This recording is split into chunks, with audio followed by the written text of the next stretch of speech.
Okie dokie. This is about mindfulness. Mindfulness.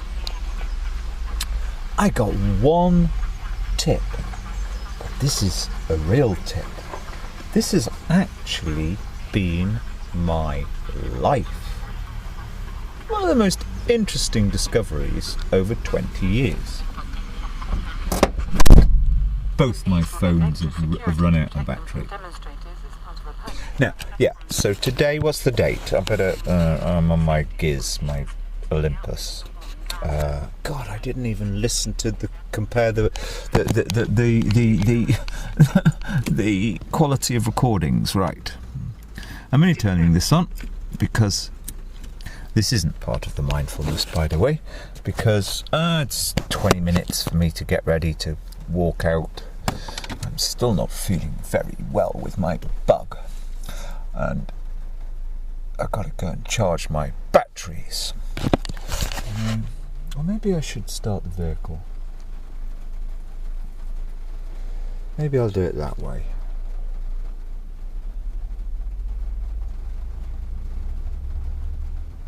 Do I want to go to Tesco's?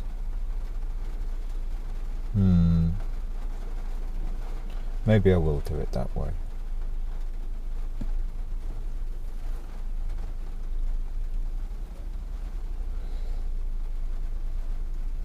It's not the end of the world. Right, yeah, I'll think about that in a minute. Right, okay. Actual mindfulness. And I'm deadly serious. Today, so it's what, the 28th of February at 10 a.m, just in case the date thing, because I keep my diary via my material. Right. Now, I have to make one small intro into this, but this is, if I had somebody who I cared for more than anybody in the world, this is actually what I'd say to them. If you want mindfulness or Zen or whatever the latest crap buzzword is, which really all we want, it all comes down to one thing. Mindfulness is only living true to self. True to self. True to the values that you've figured you've kind of jostled with in your, if you're lucky and you come from a reasonably well, thoughtful background. Thoughtful is the only word you need. If you go to, I'm told it's probably completely wrong, but the place in Pastilandshire where you have a kind of slightly more thoughtful secondary school is Mullion. Probably not, because she turned out to be yet another rude one.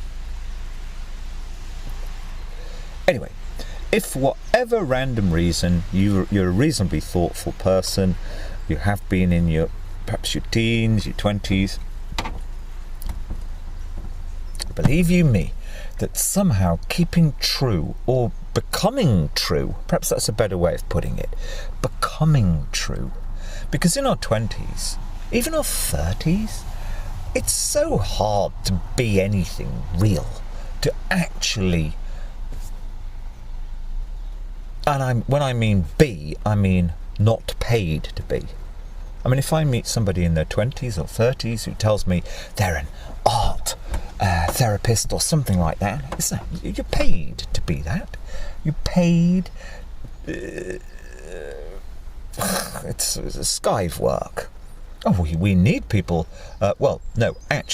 we need people to bolster and assist other people in the community to do this work for free, because the state cannot afford to do this. The state cannot afford, on the radio this morning you have 17 councils, I think, is that county councils? I think it is county councils, yes, say they're basically bankrupt, and it's getting worse. And when Britain has gone into official, nobody's interested in things like economics and official recession, but we've had an official recession, and the Tories are absolute world experts at massaging the figures, but Labour will be as well. The actual recession will be much worse than little official minor recession that they've let slip. And all that happens, what economics is that the world credit reference agencies, Moody's, Standard & Poor's, and there's another one, I forget what it is, they will have been meeting in their offices and saying, oh, Britain's national debt, and bits of it they have influence over. I'm watching an Ultra Mermaid. God, it's really scary how their exercises. Oh God, I'm absolutely feeling ill looking at this woman. Oh Jesus Christ, her clever looking like warm up exercises before she goes for a little jog. Anyway, right, yeah, I mean that makes me sound really sour, but anyway, right to the point. Moody's, Standard and Poor's, and there's the other one. They will have marked a little box saying, the interest rate that we charge Britain, or banking charges Britain, the credit score we give Britain, which then it defines the interest rate Britain gets for money borrowed. And it's a bit more complicated than that, but that's simplifying it all. That credit rating ain't so brilliant. So we might have to downgrade it a little bit. And then the interest payments that Britain pays, I think we're paying, we're paying 100% of our public spending, I think. No, the details don't matter. We're paying more on interest. I think it's 100 billion we're paying a year on interest. It may be 50 billion. Somebody can Google it. There you go. Doesn't matter. We're paying more than we have for many, many decades to service the national debt.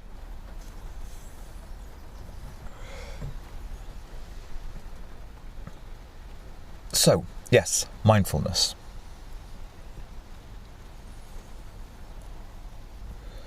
Being true to yourself. Bloody matters.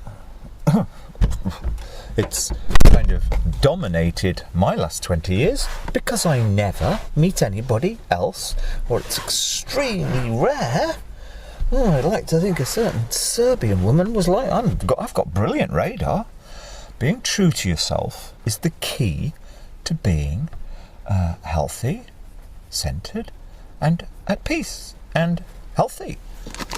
And once you pass 50, if you're investing time in somebody as a friend or anything else, or ally, or as I would do as of 10 years ago, sort of trying to just find a few useful focus people on environmental causes and supporting a younger person who would have been a great candidate for them, not me.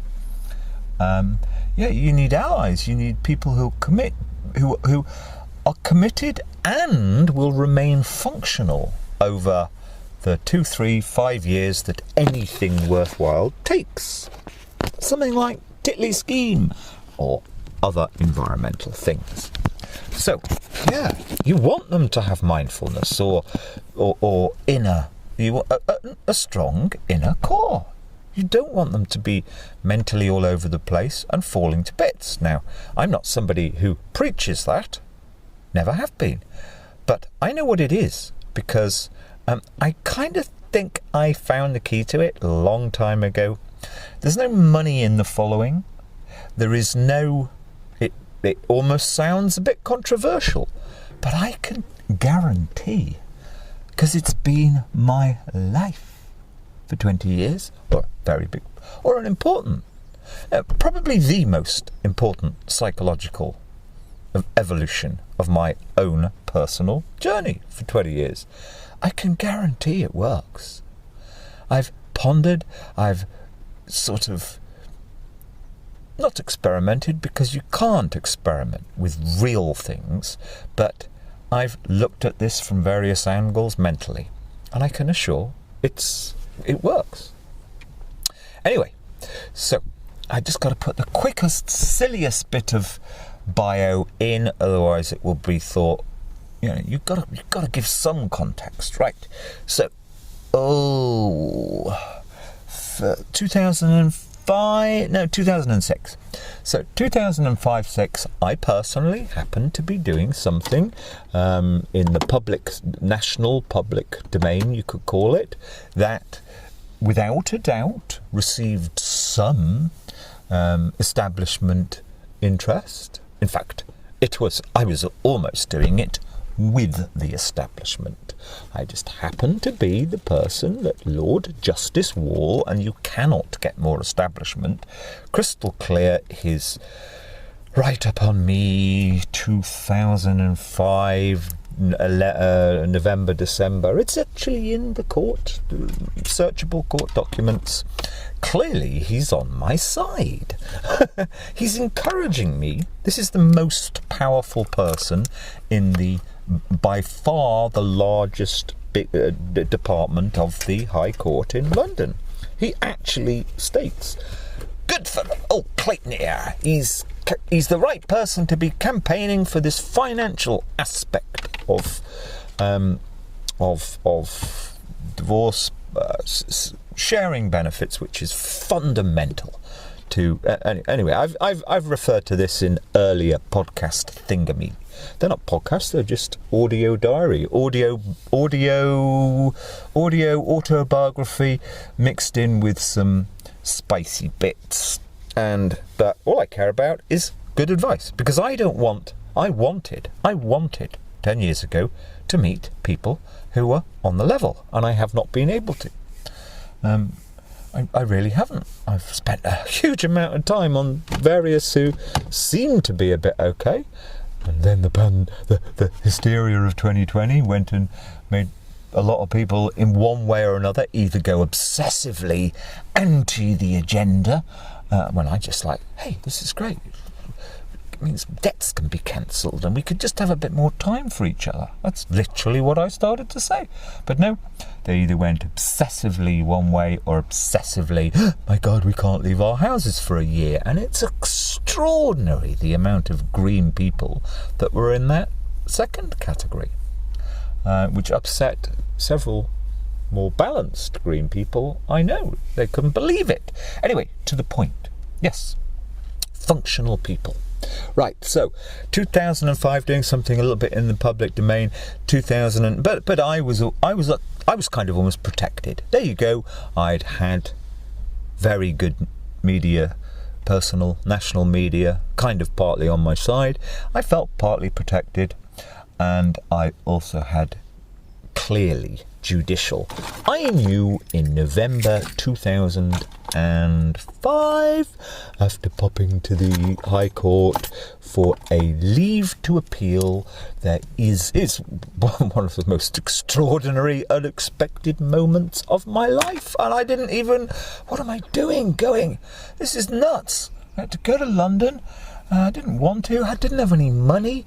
Leave to appeal, November 2005. It's probably look-upable as Simon Clayton or whatever.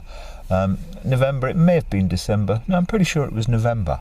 It's like me, and like you go into some basement. I had to stay in London the night before in Acton, or no, it was further out because the charging band for leaving your vehicle somewhere all day had expanded. Oh, somewhere like, I don't know, Uxbridge or wherever. Yeah. Oh God, why am I going? And like turn up at the High Court. Never been there before. Alone. Nobody would come with me. Go downstairs. I'm given a dungeon, quite big courtroom, and there's me and this black court clerk of the court, and this really sexy, fucking horny woman court clerk. So it's like, and they were so funny and friendly. It's just like me in this great big courtroom, and him, he was just brilliant. He was about 35. I wish I knew his name. And her, she was only about 30. And I didn't know she was Lord Justice Wall's bloody horny personal clerk. She was fucking great. They were so friendly, like putting me on my ease. So, okay, I'm here. What happened? Oh, Lord Justice Wall will be down. What? You fucking kidding me? He's the big fucking lethal boss of it all. Oh, Christ. Yeah, I am literally... What have I done? Because I had no need to appeal something. It didn't affect me. It's like, I just did it to honour my daughter. It's like a matter of principle, a silly impediment has been put on me, which is absurd. I know that. Everybody else knows that. But they all say, no, that's the way it is. So it's like, maybe I can... Stupid me. And this is not even what I'm like. I am not like this. But I thought maybe I can just turn it into something positive for other people. That would be honouring my daughter. So there I am. And fucking Growler comes.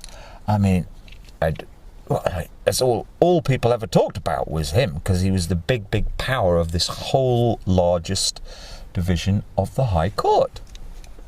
And he's so absurdly friendly. It's like within a minute, I knew I've won this.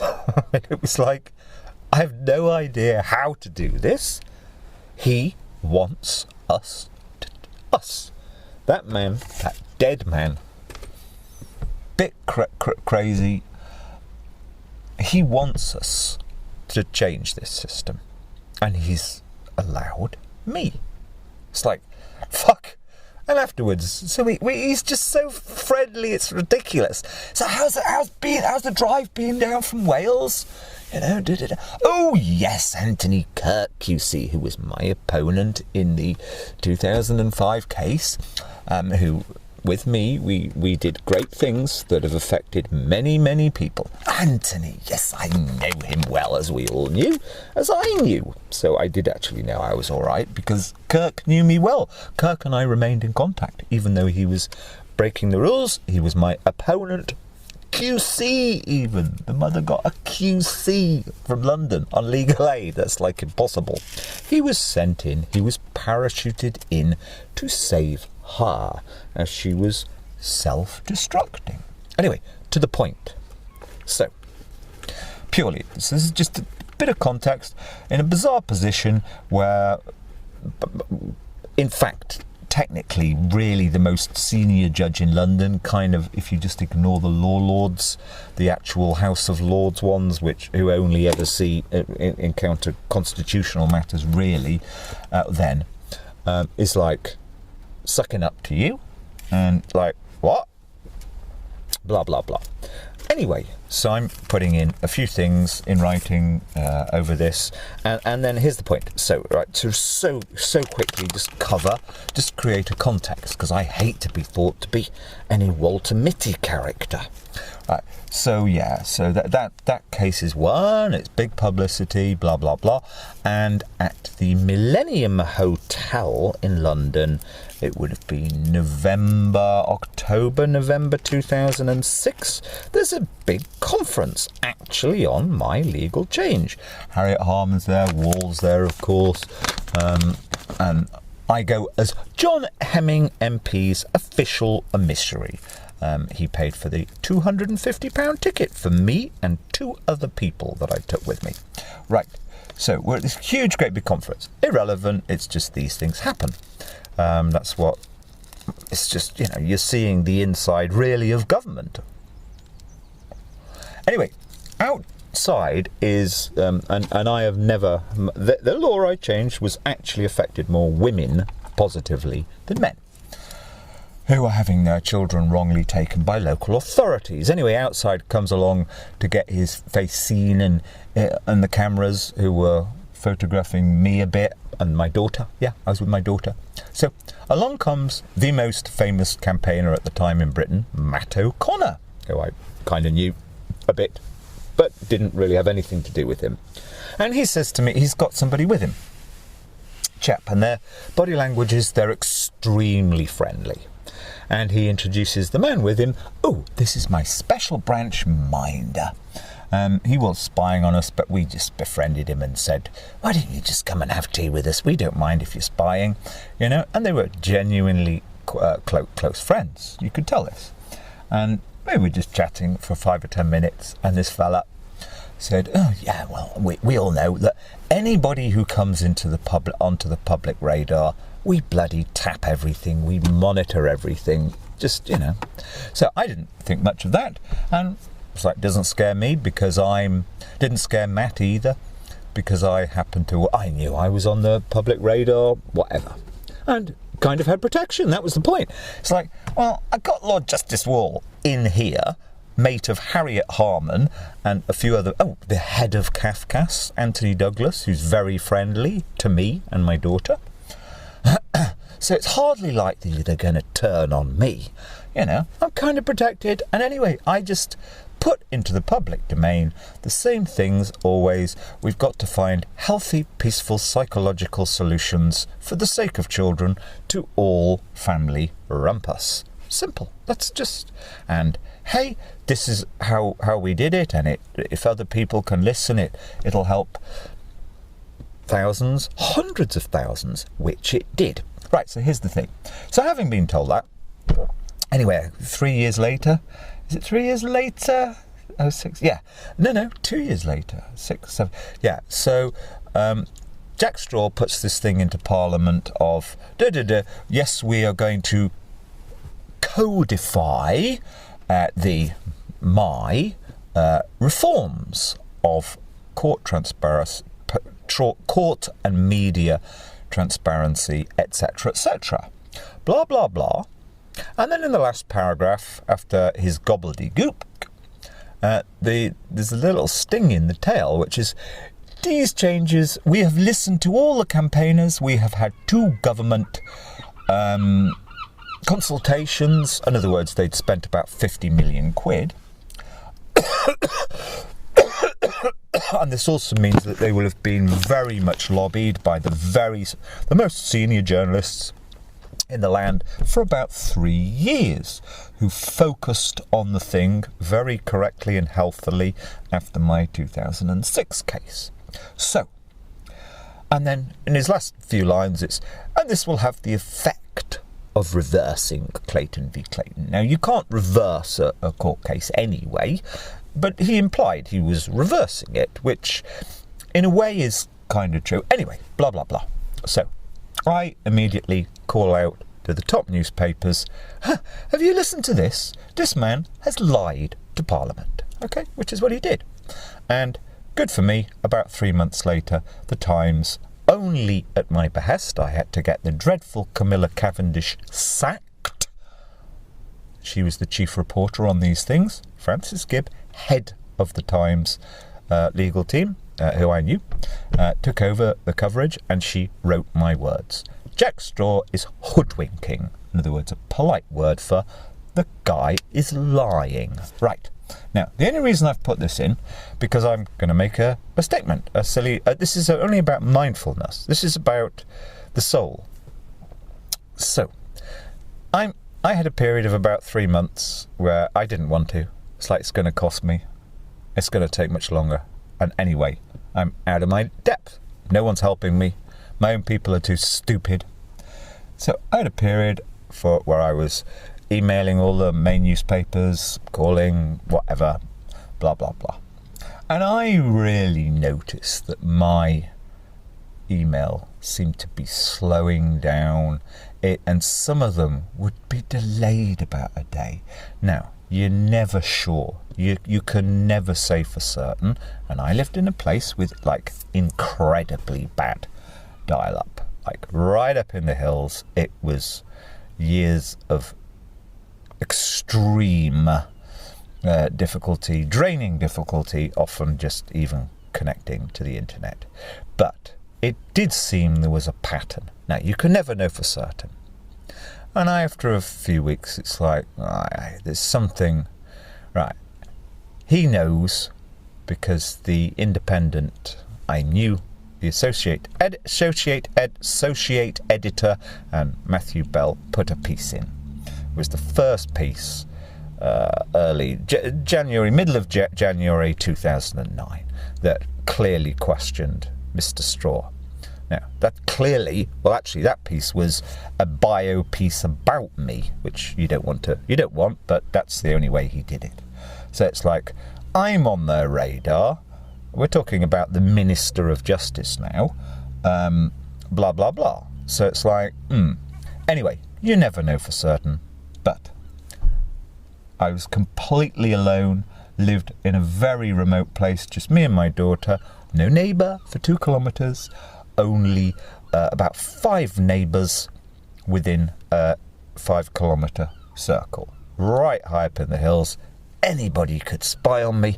Anybody could bug us. I didn't have a partner. I'd pop out with my daughter. I'd be out most of the day, most of the time. Anyway, but I had this horrified feeling in the back of my mind. Shit. I'm out on a limb here. I got a piece in a national newspaper, The Independent, albeit it was the media section. It's a half a page. It's like, I just don't feel comfortable at all. Why have I done this? I'm stupid. And my emails are slowing down. It's like, I feel really, and I'm not stupid. There can be systems now where they could probably even bug my phone from remotely, my landline that is, never mind my old mobile, and I kind of gradually over a few weeks thought, I conclude, odds on, I'm being electronically surveilled. Horrified. That feels horrible, particularly when I lived at 1,500 feet or 1,400 feet, right up in the hills, with kind of nowhere to run. And I mean, that sounds a bit silly, but it's like really, really open. There could be somebody behind 100 old outbuildings, bushes, trees. It's like, nah, I got nobody around on my side, and just me and my daughter. Now, obviously, I don't get silly like, they're going to come in with machine guns. No, but it's like, this is horrible. I felt horrid. Really horrid. And the worst thing about it was, it's like, it was kind of my own fault. I didn't need to do that. This change of law by Jack Straw wouldn't affect me. I already had got my own stories out. So, but then, after a few days, after the shock of it had sunk in, a thought occurred. Do you know what? There is a really good thing about this. Now, nobody's going to be really interested in me, but they could be after me for, I don't know. The great thing about it is, what's the odds? 25% odds there's even a bug in our old house. And there were so many nooks and crannies. It's like, then I realised how wonderful. It means every single thing I say about anything ever in life, and I wasn't really campaigning, it was just like, and this isn't about the issue at hand, I mean in life, in my life, every single thing, most of my opening my mouth during a day 97% would be with my daughter. And then I'd sit and try and hustle a few newspapers to take notice of this issue as I was actually getting somewhere miraculously. But I realised the key to it, yes, every single thing word that comes out of my mouth or I write, I must be prepared to stand by those words. Now that sounds grand, and this is not a grand thing. I'm talking about in ordinary life. Now, but I realised that is freedom, because we all misbehave. You can't misbehave. What do I mean by that? I mean, if I say I'm going to do something, I must mean it. I must follow it through.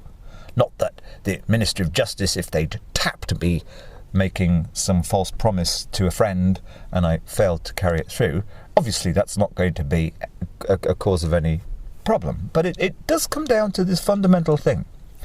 Every single word that comes out of your mouth, at that point I realised I must be happy that I could be held to account over them.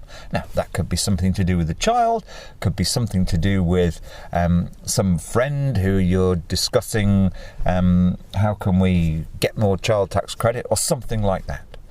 I must be true. I must be pretty moral. I must be true to my own values. Just a possibility somebody could be doing a really weird hatchet job on me. I mean, not impossible. A newspaper could have been. I didn't actually think of that at the time. But it's like, you've got to be authentic. Every single word, and this was obviously an extreme version, because you think you might, just possibility, you might be being monitored. And who knows where it goes anyway? So who knows what the tapes, if there are tapes, end up in somebody else's hand? And I realised over the course of a few days, although I felt terrible, I felt horrible. I do not use the word vulnerable, but I couldn't. It's probably the most vulnerable I've felt in my life, particularly as I had a wonderful life with child, aged 10 that year, and our life was going so well. She was in such good form. Last year, was it last year or second to last year of her primary school, everything was going brilliantly. I felt as vulnerable, more vulnerable than I ever have in my life. Right, I'm never using that word again. But, yeah, a week later, wow, this is the key. This is the key to peace, to inner peace. This is not my relationship with any other human being. This is my relationship with myself. Every single fucking word I ever utter or write could be stored. I must be prepared to stand by it, but not in some glamorous battling with politicians way. No, this carries forward into normal life too. And it's fucking brilliant. Brilliant. Now, I add in, just purely as an aside, but, well, my circle's kind of mainly green people, sort of more thoughtful political people, all of whom are useless. 7 or 8 years ago, 9 years ago, I did meet a chap at a council meeting who was wonderful, and poor fella really, I don't actually know, he was all right, he's quite old, and he'd been recording every council meeting in famously dodgy and corrupt Kington Town Council for years. And yeah, okay, there's somebody who's doing good work, holding people to account. Most of my kind of circle were perversely anti-technology. Now, I'm so anti-technology, it's ridiculous. But I just hardly ever use it. It destroys people, relationships, etc. Unquestionably. But you have to use it a bit if you're going to take part in the political process, which is all environmentalism is. So it's like, okay, we use it a bit. But most of them, 7 or 8 years ago, their line is, oh, we don't want any mobile phones in our house. And I couldn't agree with you more. It's like these things are just harming everybody. And I'm not a Luddite, but I was one of the first 50,000 people in Britain to have a mobile phone. Wonderful. Freedom. Anyway, to the point. So I spent quite a few years actually bugging them, harassing them. Look, we're having a talk about, or a meeting. No, in fact, there you go, on titleyscheme.blogspot.com. It's like I caused almost a scandal. No, I'm being slightly silly. A great man who we'd met already was doing a talk on community land trusts. So I go in with my little grasshopper mentoree. And I said, look, this is really important. So I can share it with other people, I'm going to put my recorder at the front, which I did. But quite a few of them, I mean, this is what, 9 years ago, 8 years ago? Quite a few of them, it's like, oh, that's a bit weird. No, I'm very glad I did. I have shared that talk with many, many people. Well, quite a few, whether or not people have said by Paul Taylor on CLTs. Very good talk. So, there you go. It's efficient. Some use of modern technology is efficient. But this is not about technology. This, believe you me, is about mindfulness. This is what mindfulness actually is. So, ever since that moment, 2009, I've had a new setting inside of me, which I already knew was important, but I couldn't quite get there. And I think the great majority of people can't get there either. Which is, yes, standing by everything you say, unless there's a genuine emergency, is so good for your soul. Authentic. It's horrible. It's a really scary thing to countenance. That anything I say, I really should be prepared to do, to carry through, to mean. Even small things like, hey, I've borrowed a kind of I've committed about 3 or 4 extremely small crimes in 2010 when I just ended up just destroyed as my soul. Okay, they're not even crimes, I'm being slightly ironic. Hey, I borrowed a 5-litre can of paraffin, I'll bring it back. And I didn't. My 2010 was just a nuclear bomb. I didn't fall to bits, but there are 2 or 3 things that I did not follow through, that I have shame about. I was not true to who I was, and I'm not a fucking perfect saint, but there's things that I knew were quite important. I wasn't true to them. So they matter. And the idea that we can be held account for things, I'm afraid to say, to account, is part of it. Even if it's just an idea. Now, but that's a freedom. It's not a stress. It's the exact opposite I discovered. And having a little bit of a kind of aggro with one silly lost woman in 2010-11, I further had the feeling, well, I think people could be looking for ways of slightly hurting me this time, which they really were. Didn't bother me, I was in such grief. But nevertheless, it's like, even more so, right, just don't say things ever that you don't mean. Don't make offers, You're kind of on certain people's radar. No, and this is at a very, very small level. Now, I know it's really good for you.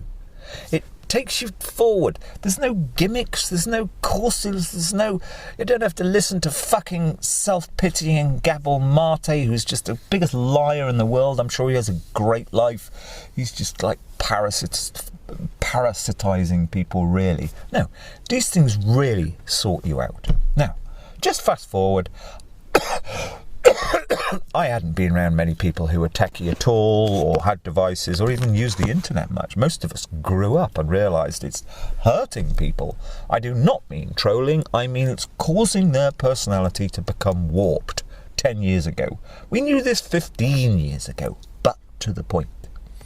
I hadn't really been around many people who would even have a recording device or a smartphone.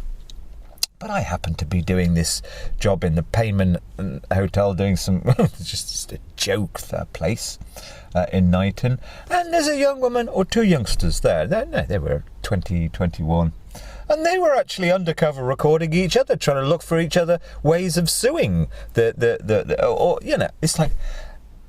But more importantly, I realised as of about 5 or 6 years ago, if you're dealing with any younger person in a situation which isn't just automatically lovey-dovey, comfy, sweet, because I used to, with the grasshopper, it's like, she wanted to mentor some people her own kind of age group into nice, good, taking part a bit.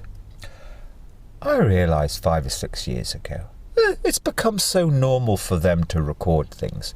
My point is this: I assume automatically, wherever I am, particularly in what is a suburb of London, Pastilandshire, Cornwall, it's like virtually anybody could have their recorder on all the time, wherever you are. I long ago accepted that. Now, I've actually never used the recording for any kind of even defence. There was a time when actually I thought I might need to, and I've got some recordings which are absolutely mega.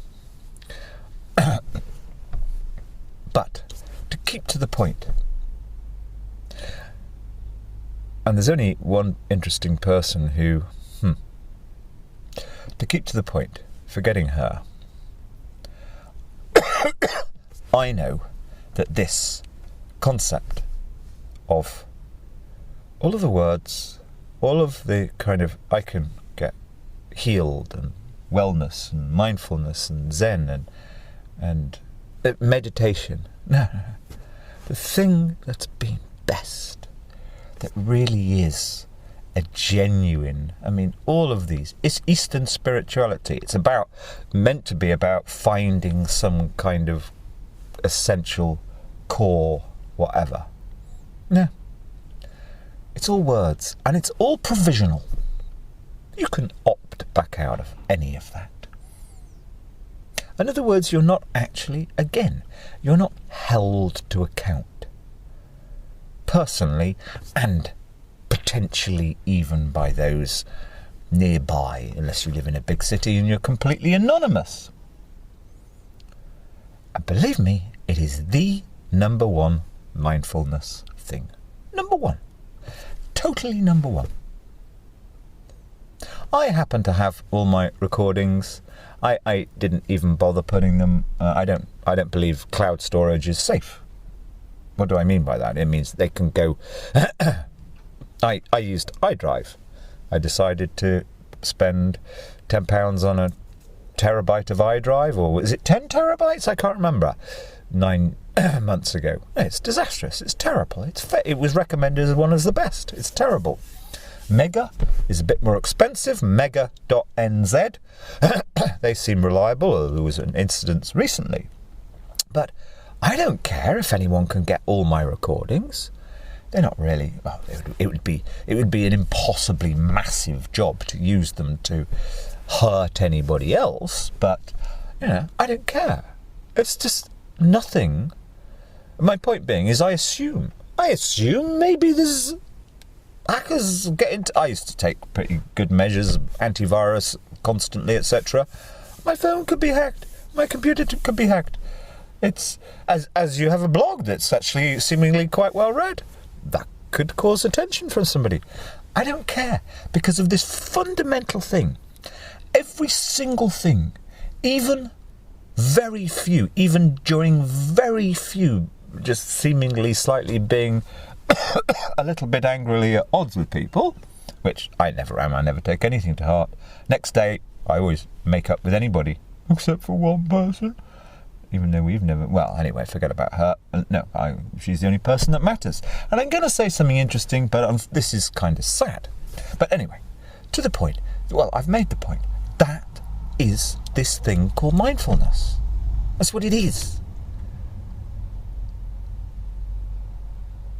It doesn't matter how you get there, whether or not you do all of this expensive work with David Fuller of Rebel Wisdom or whatever. No, all of these people are awful. They want your money. They're a Ponzi scheme. Life coaches, mindfulness coaches, all of this. I don't think that most of them aren't actually corrupt. They believe what they're doing, but they're just lost, tragic sheep pimping something that's useless, because I encounter the people who've used their services, books, etc. And those people are useless. Surely the only point of mindfulness is to be a functional community, or just follow a few basic rules of life in life. And I never meet anybody who can, ever. The simple things, like don't say, when you're 30, anything can come out of your mouth. But when you're 50 or 55, don't say you're going to do X and then forget about it the next day. That is not being human. That's really not being human. So in other words, all their work, in quotation marks, all their clever Zen, mindfulness, how to, Eckhart Tolle, it's all failed. I don't want to sound, no, I don't have arrogance. I understand for myself, having gone through that process of just feeling externally I may be monitored, but I now for years, for 20 years actually, but certainly for 15 years. I have one shame, but it's not actually a shame. It's that I happened to spend a few months kind of wrongly in a little Portuguese Midnight Express place, and there were 3 or 4 guys in there who were magnificent, and I said to them, because I was told, no problem, you're going to fly back home and it's all going to go away. That's what I was told by lawyers. Who said that's what the coppers said. So I said to these wonderful men, I said, look, I'm going to come back. I've got to come back and get my van, I think. I'm going to come back and see you guys. And hey, listen, I might be able to get you some books, Louis, whatever, And I was a grown-up. I was 40 years old, for God's sake. But I got back to Britain, and then they just wanted to, they'd all lied to me and my lawyers, and they just wanted to turn it into something absurd. So I didn't have the time and energy to follow that through. I remember the names still. Orlando, the Angolan, the best of the lot. Miguel, Louis Almeida. Those are the 3. I said, look, Louis, I'm going to find you some books. Orlando, you're just my favourite person in the world. We'll keep in touch, and one day you can take me back to Angola, which all sounds wonderful. And Miguel, if you end up stuck here too long for a few years, I'll go and see your girlfriend and just make sure she knows you're wonderful, and to wait on for her. Miguel had committed a silly armed robbery on his Harley Davidson for love, for total love. Yeah, he's just wonderful. But yeah, I had shame that I couldn't follow through with what I said that I would do, and I would have hurt those men. They would be sitting there thinking, fucking English. But I just for a year, when I got back to England, my life was just taken over by all sorts of, well, as the court found out a year or 2 later, just completely irrelevant crap. Anyway, to the point. Yes, this being held to account, the notion we may be held to account, is so fucking good for us. So good for us. It is peace.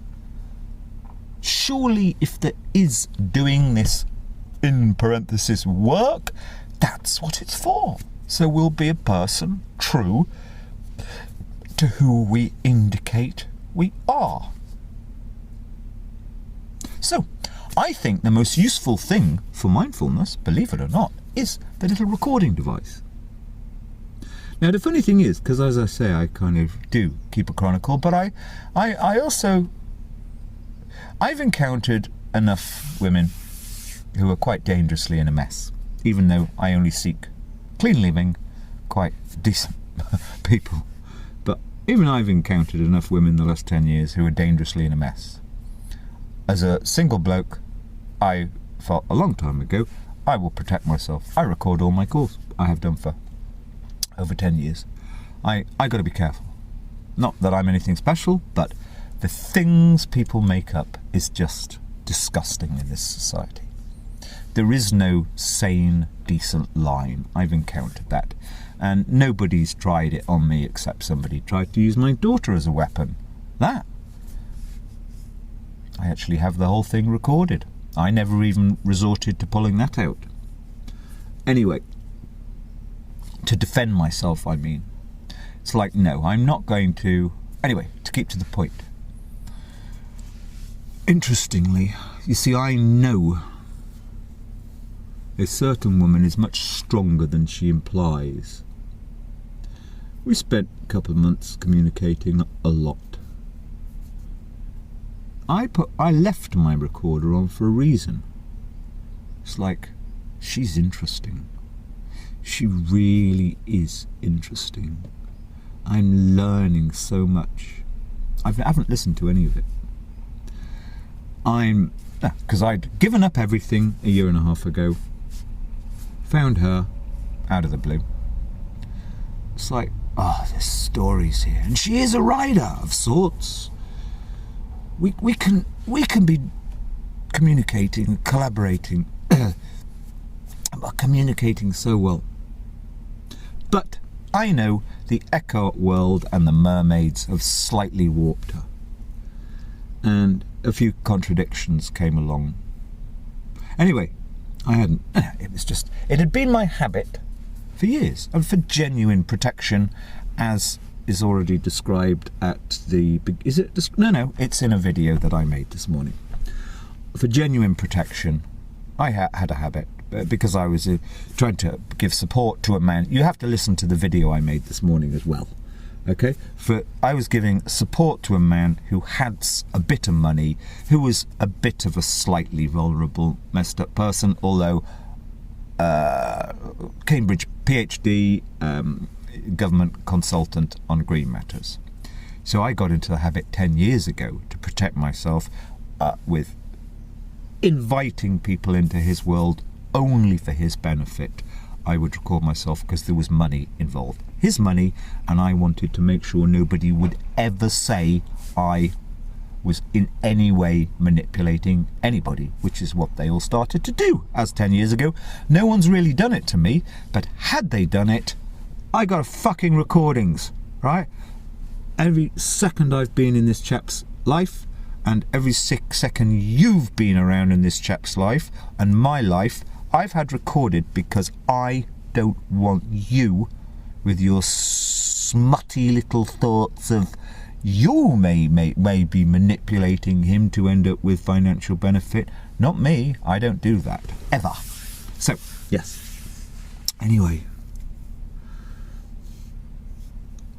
So a year ago, it's like I communicate into Serbian HQ. Look, do you realise you're contradicting yourselves? You're not yourself. You're not really. I'm a bit worried about you. You can hear if you want. You can hear every bloody word. Now, that's what you do to somebody you love, or for, or you value. You do that for somebody you value. Now, the interesting thing is that it's bound to have failed. I knew that. These stupid mobile phones, which she uses far too much, damage everything. But the interesting thing is that didn't freak her. If I'd communicated that to an English person, in a curious way, she carried on communicating with me for some time. If I'd communicated that to an English person, they would have never spoken to you again. I tell various people. I keep a chronicle. It's a chronicle. It's what it is. Montaigne would have done exactly the same. But her, you see, that's the most interesting thing of all. She never referred to it. Oh, sent her a text one night, crystal clear. Look, we were brilliantly we were finding a good, proper, good, mature adult communication. But I know it's your phone, or maybe there's something about you I don't know. Maybe you're... No, I don't think that's true. But we need just to meet and just back out of this too much. And I'm sure it's my fault too, of this being on devices. It's not good. You're the right person for me, I know that. Even though you don't agree to meet me halfway for a long journey I have to make. But anyway, which is what modern British feminism is, and we fucking well knew that 40 years ago. Anyway, but so interesting. She didn't, because I would send her pages of writing and stuff, and she would read them. I know that, because I could tell. But forgetting her, although that is interesting, shows she's stronger than she admits.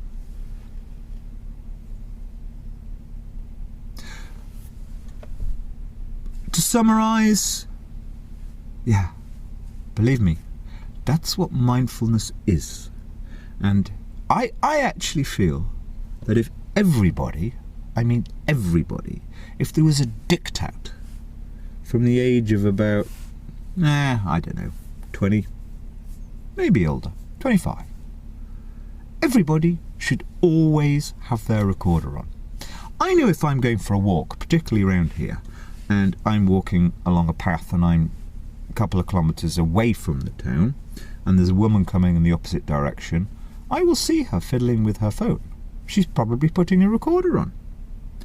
I had to do that myself. I encountered a very, very sick, mad, dangerous woman on New Year's Day 2016 on Herrick Hill. And first, she was like standing up there with a bloody fur coat on and in a gale, and I first thought, wow, here's an angel from heaven, literally for me. I was feeling very lonely that New Year's Day, but I would encounter her. She was the only one I ever would meet, a kind of townie, crazed townie she'd bought somewhere locally. I would encounter her over 2-3 years, and she was clearly dangerous and was capable of anything about a 60-year-old woman who clearly you could see was rich but very dangerous. I'd say straight out of the Priory, and had lived in Kensington. I put my recorder on if she was anywhere near, and she would do it on me. I had a friendly conversation with her when the second time I saw her. It was very friendly. Just, do you live in that village there or whatever? And, clearly nut job. Anyway, yeah. If maybe from age 25 it was known, or maybe it was known that one day in 10 every person would put their recorder on and keep a record. I think that would be so healthy. Eventually, like I had, there's an initial phase of horror, and I don't want to bother. I've actually stopped keeping my recorder on now. I stopped on the 22nd of February, but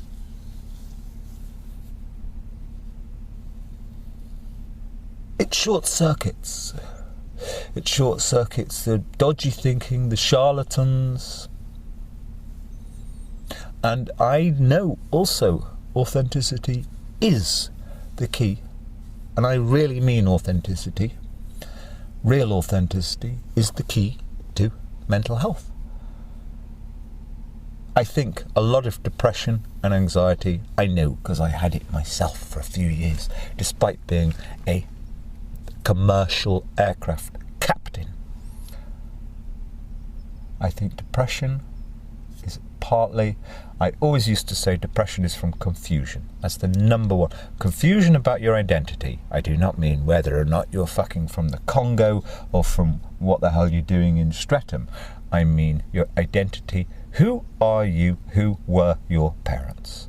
That was my biggest problem of all. My parents had a life of illusion. And what class are you, and may you be, and are you going to fit into? That was the cause of my depression and the angst, just like a certain person has in her book about her alcoholic father. Anyway, confusion is the number one cause of depression. But I think if you're also, as I was in my 20s still, if you're fighting, it's almost like you're fighting the universe. You're trying to suppress who you really are, what you really think, what your behaviours really are. And I'm not talking about extreme behaviours. It's like, I'm meant to think that. I've been to see that progressive, modern art house movie that has inspired me, but I couldn't really be like that. This tension, it's not a tension, it's a fracture between who we know we really should be and who we really are.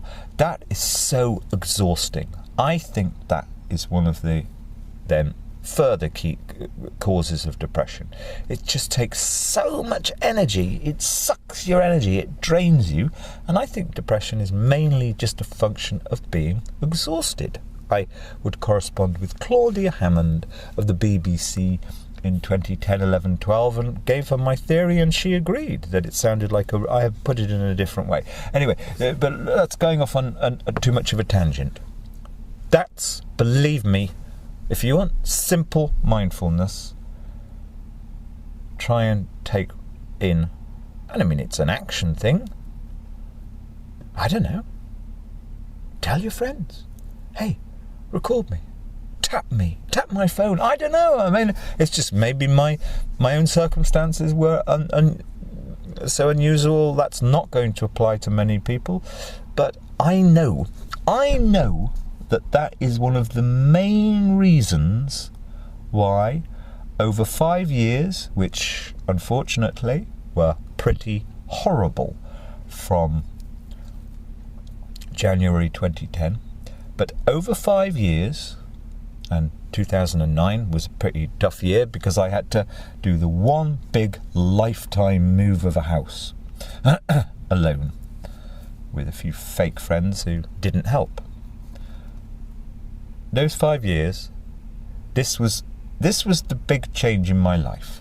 From the beginning of 2009 to, say, 2013, 14, okay, there's a grief, there's a loss, but a really substantial change is I became somebody who I wouldn't have even thought about anything keeping me to account. 2008, except my child. If you have a child, quite rightly, you feel they're going to be your judge one day. Why I got involved, again, environmentalism. But by 2012, 13, 14, although I'd moved on and was lucky, I had taken in that that's the key. Every single word we utter, everything we write, we must be prepared to A, be held to account for, but B, if we're suggesting we're going to assist anybody in any way, or just do something, or just meet somebody for a cup of bloody coffee somewhere, if we do not do it, we should be held to account for that, because it matters, because there's a consequence to every such word. And we know it. Deep down we know it. Unless we're fucking so messed up ourselves we don't care about what our effects are on other people, which has never been the case for me. There we go. But that's what mindfulness is. 1 hour and 3 minutes. Not too bad. Quick think, have I missed any bit? I'm going to put this on pause. I never put myself on pause. I'm going to have a smoke. I wish my only inauthenticity is I wish I must stop smoking. In fact, it's the main thing I've got to do now. There's no point. You can't have any conversations with anybody in Britain. There's no point. So put this on pause and just think. In fact, there you go. So a minute later. One of the hardest things, and maybe I've been lucky,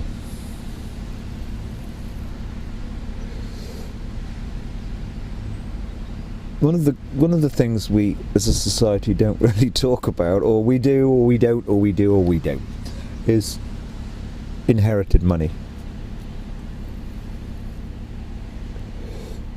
I was somebody, and my brother actually was more negatively affected. My stupid father said the one thing you must never say to anybody. And he wasn't that wealthy. He said, I was about 21, I think. On Christmas lunchtime, I didn't normally go to their awful world for Christmas, which wasn't that salubrious or anything. It was nothing to do with me. Their world was nothing to do with me. But my father said, "Oh, you children, you'll never have to worry about food on your table. You will gradually inherit bits and bobs of money." Now, the silly man was a major property developer. He was an architect who'd gradually also got in with a load of property developers internationally, and he was their pin-up. Now, it just so happened at the time there was a bizarre little rule. I think it's more or less changed. The architect, because he was their pin-up, he was their glamour. He was nothing to do with me. I'm not my father. I'm completely the opposite of my father. And the architect, if something went wrong on a big scheme, the architect was solely liable for the financial loss. And he made the mistake a few years later. Best thing that ever happened to me, he was a bit drunk and stood up in a conference and personally insulted a Jewish man called Albert Goubet, who was on the Sunday Times rich list, I think at about number 400, who'd been a many-year friend of his, who, my father, was architect to his big hotel on the Isle of Man, if more or less this is how it went. And my father was drunk. He would drink half a bottle of scotch a day and say, "No, this is just my medicine, it's my version of yogi tea." And this was in a public place, and Albert Goubet turned around apparently and looked at him and said, "Robin, I'm going to fucking destroy you for what you've just said," because he was just drunk. My father was actually too stupid to be much of a racist, but it was taken as a slightly racial slur. And he did, and the way he did it was he found in a boardroom of some hotel some very expensive wood that had been used in it was slightly faulty, and my father ended up being sued for, I don't know, 5 million quid or something, and bankrupted. He then spent 10 years moaning about it, as did my mother. It took 15 years for it to really come through, but as of about the age of 25, it's like, well, it's slightly revised. Not that I kept in touch with them. In fact, I kind of didn't keep in touch with them. Why is this man going on about money, and my mother? Why are they just constantly going on about money? They've had an okay life, you know. Yeah, so the line was, well, we're going to lose everything. I think it took about 10 years, but inevitably it did happen, court cases or whatever. But from about the age of 25, I was never comfortable when it was suggested I might inherit, I don't know, £500,000 in 1980s money. Never felt comfortable. I don't like these people. They're dangerous. They're subtly dangerous, and that just doesn't feel good. I don't know what to think about that. But when the fait accompli came along a few years later, oh, well, looks like there may not be any money anymore, and we may lose our fancy house. Okay, great. I just take that in. It's just... So I've never been in a position to inherit a penny from anybody. I'm actually surprised in the last 20 years the odd person hasn't left a little bit for me or informed me. Well, we know you've done actually quite well in society, and you've survived fucking terrible stuff. I'm going to leave you 10 grand in my will. No. It has not been in any way for a second. I forget that the inheritance system exists. But I know that, and that adds to authenticity. And in actual fact, I'm going on too long now, but when, for the first time, properly as grown up, well, no, not really, but yeah, after 2020, I was talking with a friend of mine, well, with my main sort of slightly philosophical school friend still, he'd amassed £1 million worth of property. He was a good Thatcherite, but he wasn't really. He was a country lad at heart who probably actually has got 2 million. He's probably got 1 million hidden offshore, knowing him. His brother was the same. We all knew that. So it's like, Pete, you know that your daughter's life is damaged because she, and you know this, she feels 21-year-old daughter or 18-year-old daughter, she's aware that she's going to inherit £1 million. I think you need to think about this. You didn't have any money from your parents, really, and you're a reasonably happy and contented and centered person. I didn't, even though you all assumed that I would. I think you need to think about this for your daughter.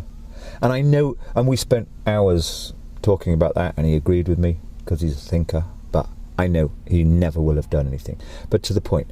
So, yeah, I suppose half the people in Britain, if not more, have got this. They know that money will come to them through the family, who they may not be happy with.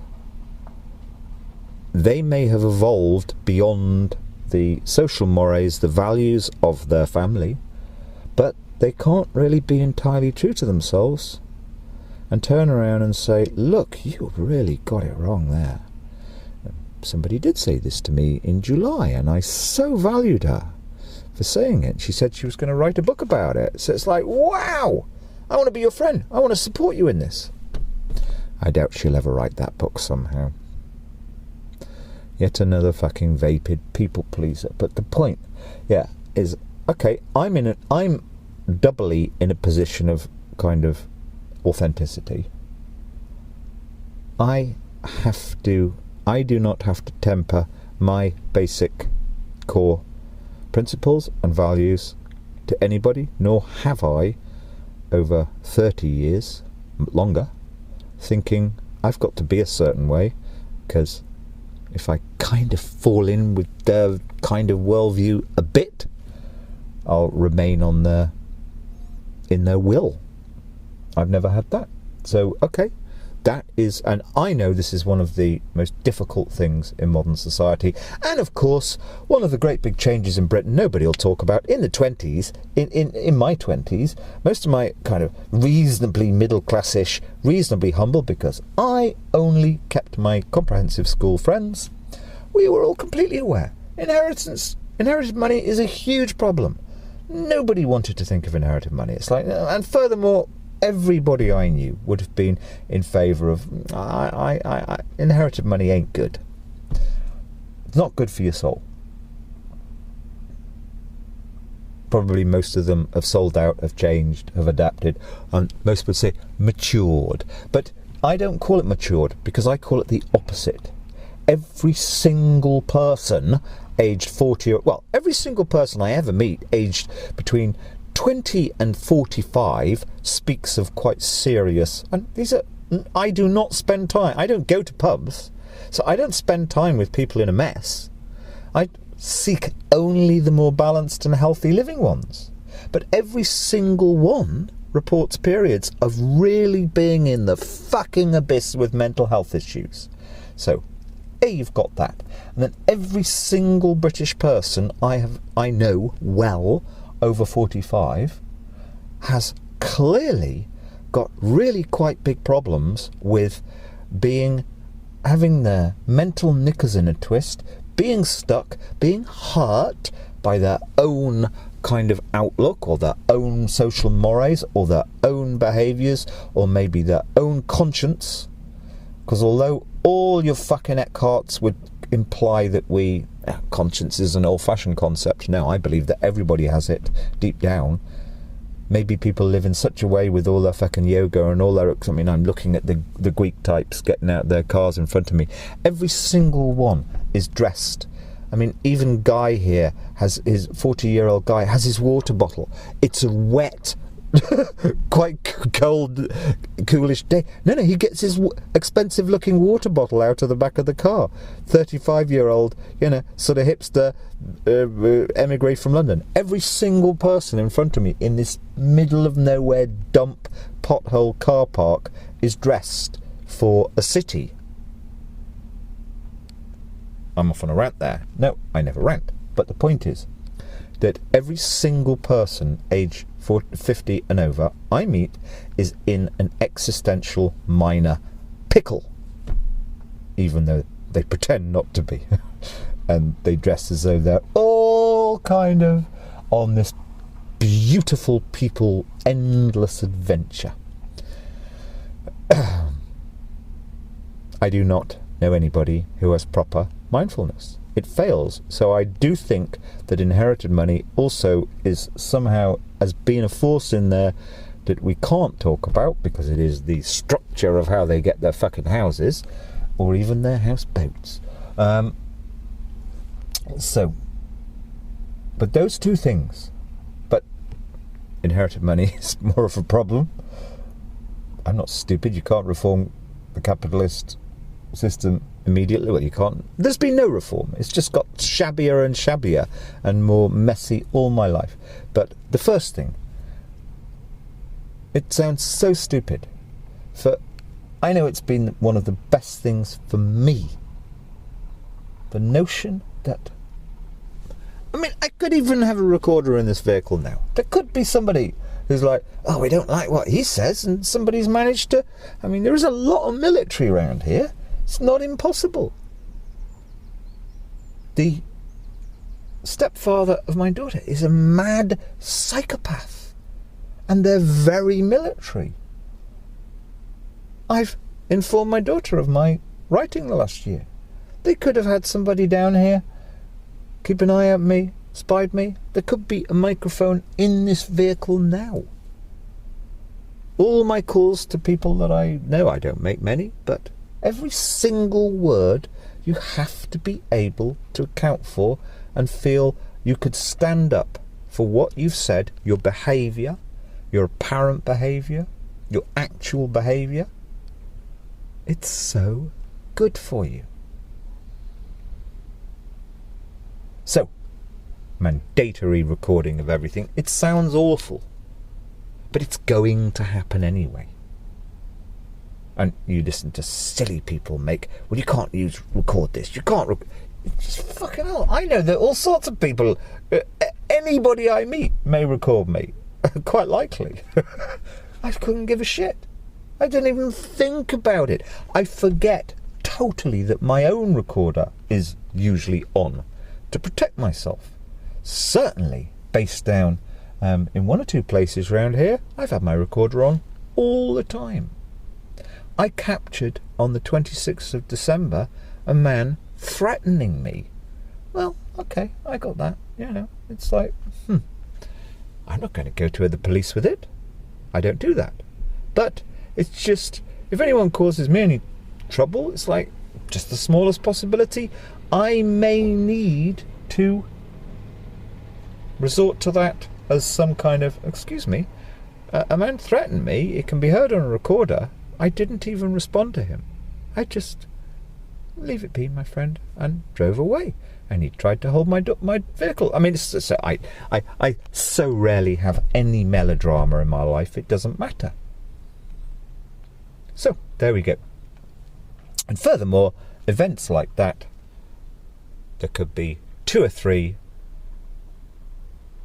people who've initiated something there, all who've had like in crystal clear in writing, in as crystal clear as possible. I got a load of stuff. I'm never going to use it. I want to give it to you. I want you. I don't want anywhere formal to live anymore. I'm not going to be in with anybody such that I can borrow an outbuilding. You may access outbuildings. There's 5 or 10 grand's worth of stuff there. If you sort it and funnel it out to people, I'll probably die with it still being in a store. Is that what you call being a kind of harassing? I think not. But no, you've no idea where you are with anybody in this awful society. I don't believe in using things, oh, I never have, there you go, as a kind of, hey, he, she said that. I don't believe in that. It's not even comfortable to know I have a good chronicle showing that my behaviour is always fine. That's no good, because you know people will still try and attack you. No, the only thing that matters is that you know for yourself you cannot be held not to be what you say your values are. Full stop. Full stop. That is the key to always sleeping well, feeling great, not having dark thoughts. The end.